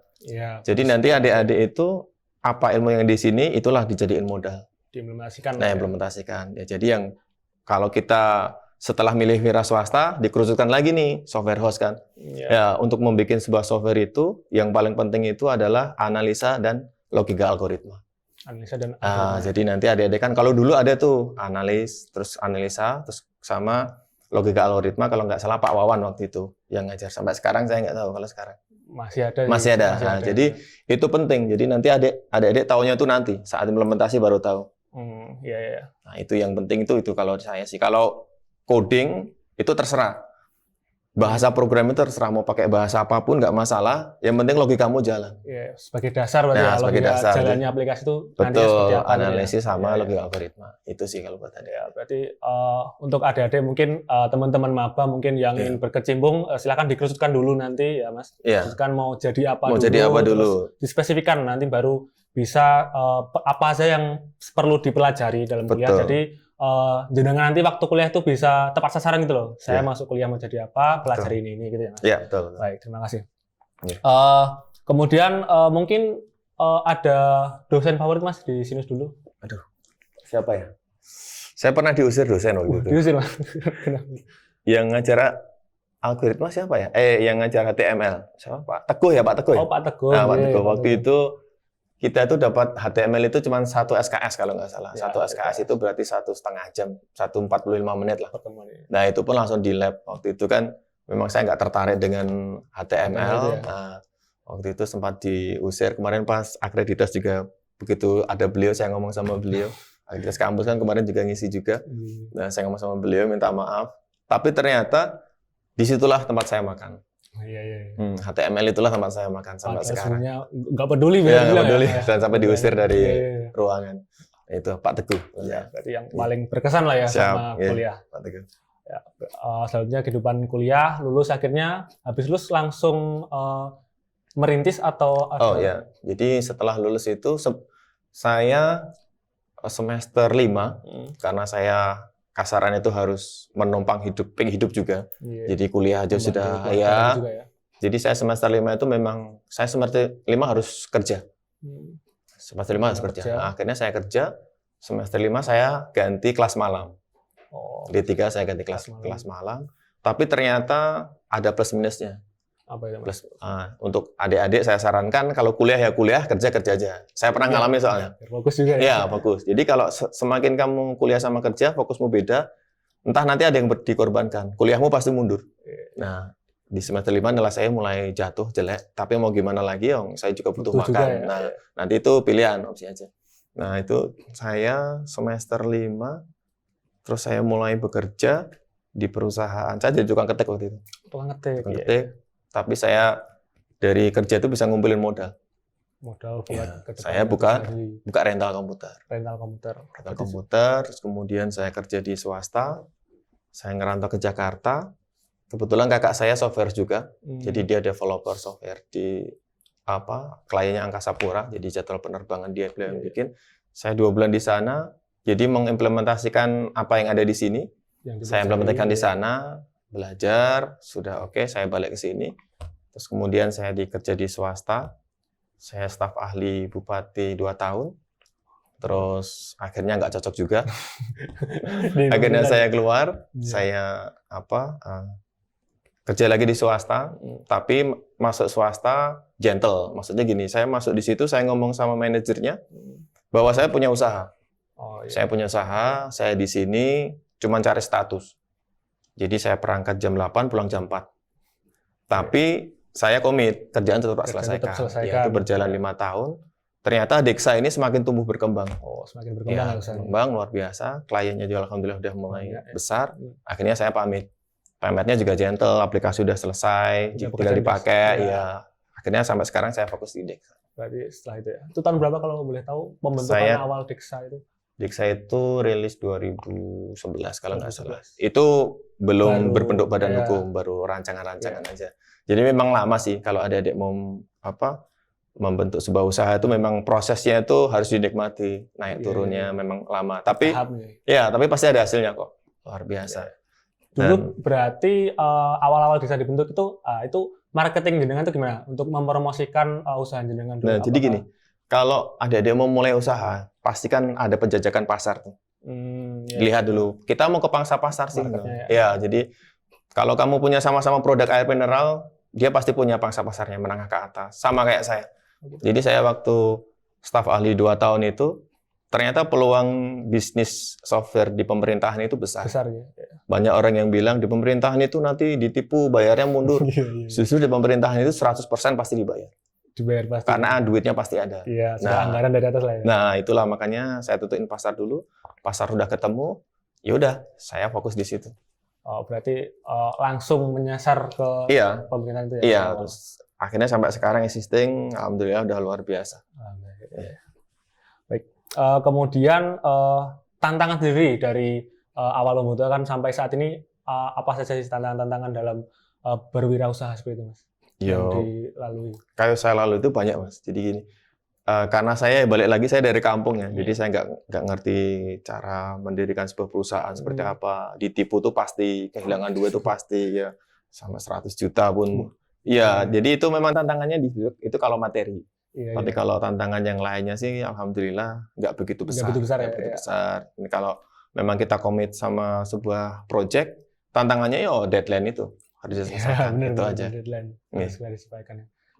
Berarti untuk perlu siap mental juga ya untuk berusaha itu. Mental utama karena tentu banyak kali-kaliku yang akan dihadapi nantinya. Pasti. Kemudian untuk saat ini kalau boleh tahu mempunyai karyawan berapa, Mas, kalau di usaha? Kalau di kantor enaknya bisnis di IT itu kita nggak butuh karyawan. Karyawan tetap tuh nggak butuh? Karyawan tetap itu ada, cuma di administrasi aja. Gitu. Administrasi, terus kemudian hampir semua programmer saya itu freelance. Hampir semua, cuman ada salah satu yang backup di kantor, maksudnya dia stay ya di kantor. Maksudnya klien kan kadang yang Jawa Tengah biasanya minta di visit. Kalau saya biasanya kan keliling. Nah, kalau programmer 1, 2, 4, 5 kurang lebih. 5. Ya, anak STIMIK cuma 1. Nanti mungkin adik-adik yang mau bergabung. Bukan bergabung, belajar bareng aja. Iya. Nah, berbicara masalah karyawan. Nah ini Ya. menurut Mas nih apa sih yang perlu sebagai nanti untuk terjun ke bidang tersebut tuh apa sih yang diperlukan untuk programmer untuk masuk ke bidang itu? Ya kalau saya sih menuntut teman-teman atau adik-adik yang baru belajar logika algoritmanya aja. Tadi ya. Kalau bahasa program apapun bisa kita pakai kok. Yang penting algoritmamu nyampe, terus analisamu oke, udah. Jadi modal programmer yang baik gitu ya. Betul. Ya. Itu aja sih. Kalau di Solo sendiri, menurut Mas itu apa ya? Bibitnya itu gimana untuk programmer di Solo? Apakah udah mulai bagus bibit-bibitnya atau? Ya, kalau kebetulan programmer saya Solo cuma 2. Cuma 2? Selebihnya di luar, ada yang di Malang, ada yang di Medan. Kalau semua punya bibit ya, kasarannya potensi itu tergantung adik-adiknya. Kita nggak bisa menilai bahwa itu bagus, itu enggak. Untuk menilai itu kan kita harus tahu dulu kualitasnya seperti apa. Dan saya yakin adik-adik pasti bisa. Saya pun bisa kok. Saya yang nggak ngerti komputer bisa seperti ini kasarannya. Saya nggak muluk-muluk. Saya menilai diri saya sendiri. Saya sudah sukses. Dan saya kalau dibilang Solo ya Surakarta. Soekarjo kan Surakarta, masuk Solo. Jadi gitu aja sih kalau saya. Kalau masalah bibit hampir rata sih. Semua bisa jadi bibit yang bagus kok. Gitu aja. Saya kan ya beberapa tahun ini kan mulai bergeliat lah usaha-usaha di bidang seperti itu mulai menunjukkan lah seperti itu. Kemudian ada apa ya, motivasi khusus untuk mahasiswa yang baru masuk, motivasi atau pesan mungkin untuk para mahasiswa yang baru masuk di Sinus ini? Siap. Jadi pesan saya sih simple aja sih adik-adik. Jadi adik-adik itu posisi sekarang sudah kuliah. Kasarannya itu kalian sudah punya mentor. Udah bagus sekali ada dosen-dosen yang bisa menerima apapun pertanyaannya. Di luar sana masih banyak adik-adik yang lulusan SMP, SMA, dia lebih jago dalam dunia programming. Dan dia belajar otodidak. Nah, tapi kalian pasti bisa lebih jago lagi karena punya pembimbing dosen-dosen. Jadi apa pertanyaannya, sampaikan ke dosen, belajar yang benar, nggak usah mikir aneh-aneh dulu, pasti nanti ada hasilnya. Itu aja sih. Untuk mencari dasar yang kuat juga ya, pasti. ada pembimbingnya. Pasti. Iya. Anak-anak otodidak aja bisa kok. Kenapa kita yang kasarannya ada pembimbingnya, dosen, teman-teman sekampus gitu, kenapa nggak bisa? Itu aja. Iya, terima kasih. Kembali lagi di usaha jenengan. Nah, ada nggak sih proyek yang berkesan untuk jenengan selama ini yang dikerjakan? Alhamdulillah semua proyek saya berkesan. Jadi saya punya cita-cita, saya nggak akan kemana-mana sebelum saya keliling Indonesia. Dan keliling Indonesia itu harus gratis. Kasarannya itu saya nggak perlu ngeluarin banyak uang, tapi saya bisa kemana-mana. Dan alhamdulillah sudah tercapai. Kurang 1 pulau, Pulau Papua. Kurang Papua. Iya, insya Allah harusnya kemarin karena beliau mau ke Jakarta, akhirnya nanti kita meeting Jakarta, nanti kita ke Papua bareng-bareng. Jadi semua proyek pasti berkesan. Buat saya berkesan. Karena fokus saya juga awalnya di dunia pariwisata, jadi keliling-keliling tempat-tempat wisata. Wisata ya. Terus sekarang merambah ke ada politiknya, jadi di DPRD, maksudnya itu kan lokasi beliau tuh pasti ada destinasi wisatanya. Kalau saya suka traveling, wisata, ya itulah semuanya pasti berkesan. Karena masing-masing daerah di Indonesia itu punya ciri khas sendiri. Berarti udah dibayar dengan proyek ya, bisa keliling Indonesia. Kurang Papua aja ya tadi. Kurang Papua aja. Itu sih yang mungkin dapat kita gali dari Mas Komari dari kisah saat kuliah dulu. Hampir tidak bodoh amat dengan salah satu mata kuliah tadi yang disebutkan, tapi pada akhirnya menjadi ladang usaha yang digeluti hingga saat ini. Alhamdulillah. Semoga apa yang beliau ceritakan tadi dapat menjadikan motivasi tersendiri bagi kita, bagi jenengan khususnya, bagi maba-maba yang baru masuk kuliah. Seperti tadi pesannya, silahkan Anda fokuskan kuliah mau jadi apa nantinya, jadi Anda bisa mempersiapkan apa saja yang dibutuhkan untuk tujuan tersebut. Gitu. Ada tambahan lagi Mas mungkin yang mungkin disampaikan? Dikit aja sih buat adik-adik, kuliah yang benar, kerja, kuliah, mau milih kuliah atau mau milih kerja. karena semua ada risikonya. Kalau saya milih saran untuk adik-adik, kuliah dulu, cari ilmu, karena segala sesuatu tuh pasti ada biayanya. Dan pasti ada resikonya. Dan kalau kalian kuliah yang benar, ilmu yang benar, pasti nanti ke depannya rezeki kalian juga benar. Itu aja. Karena kalau orang kerja yang dicari uang. Jadi ada teman saya, ini saya cerita sedikit, teman saya itu saat dia mau kuliah, temennya udah kerja, ya pasti diejek, pasti. Iya, benar. Pasti. Itu resiko kita nggak apa-apa. Tapi suatu saat pasti sudah value-nya pasti sudah berbeda. Pasti itu sudah berbeda. Nah, itu aja sih. Jadi kuliah dulu, kalau memang niatnya kuliah yang benar. Setelah kuliah, cari pengalaman, kerja. Saran saya lagi jadi wira swasta. Baik. Gitu. Terakhir mungkin media sosial mungkin atau web yang bisa maba untuk teman-teman maba untuk bisa touch dengan jenengan. Oh, boleh. Jadi kalau saya websitenya deksa-inc.com, nanti mungkin bisa disampaikan. Kalau IG-nya Deksa Purnama. Iya, yang selebihnya nggak ada adminnya. Mungkin Gitu. kalau teman-teman maba ingin bertanya-tanya kan jenengan secara pribadi mungkin. Boleh. Jadi kemarin memang kampus ada mau ngajak MOU kerjasama untuk magang. Jadi nanti adik-adik mungkin setelah cukup ilmunya, karena ya mohon maaf, saya nggak mungkin ngajarin mulai dari nol. Saya ngajarin pasti mau. Kasarannya mahasiswa sebelah aja ke kantor saya ajarin, apalagi adik-adik alumni sini. Nanti bisa ke kantor atau kontak saya. Nanti nomornya mungkin bisa dicatat sama adik-adik, saya share ke masnya aja, nggak apa-apa. Kontak aja nanti belajar aja. Jadi sudah menyediakan juga untuk sarana magang juga. Sarana magang kemarin sudah MOU sama kampus. Insya Allah nanti tanda tangannya saya belum tahu jadwalnya sama beliau. Kemarin draftnya sudah dikasih. Nanti kalau sudah oke, jadi adik-adik bisa. Bukan kalau saya sih nggak ngomong magang kok keren banget. Belajar bareng lah kita, belajar bareng gitu. Ya, terima kasih. Mungkin itu yang dapat kita gali, kita dengar bersama cerita dari Mas Komari Sigit ini. Terima kasih atas atensinya untuk teman-teman semua. Akhir kata, wassalamualaikum warahmatullahi wabarakatuh. Waalaikumsalam warahmatullahi wabarakatuh.